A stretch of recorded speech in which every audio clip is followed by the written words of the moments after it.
sur quelles ressources vivent les chambres d'agriculture? Alors, les chambres d'agriculture ont trois types de ressources importantes.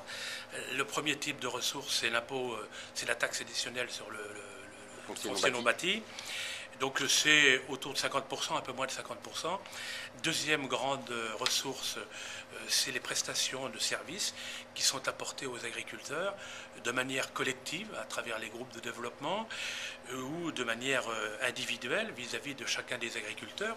Et quand on est d'une manière individuelle, on est effectivement à prix coûtant.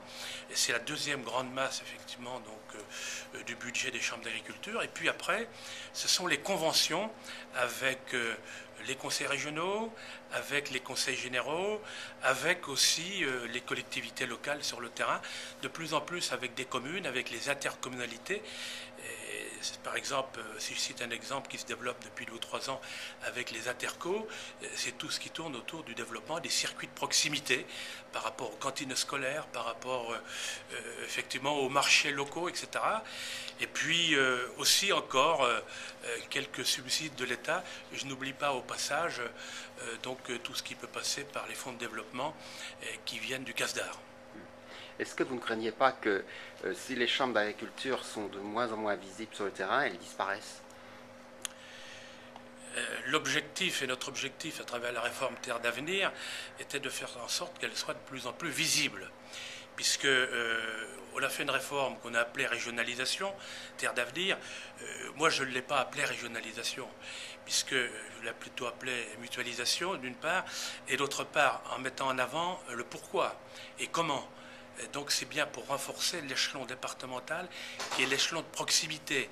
Il n'y a pas de réseau de chambres d'agriculture sans affirmer, sans afficher, sans conforter la proximité auprès des paysans.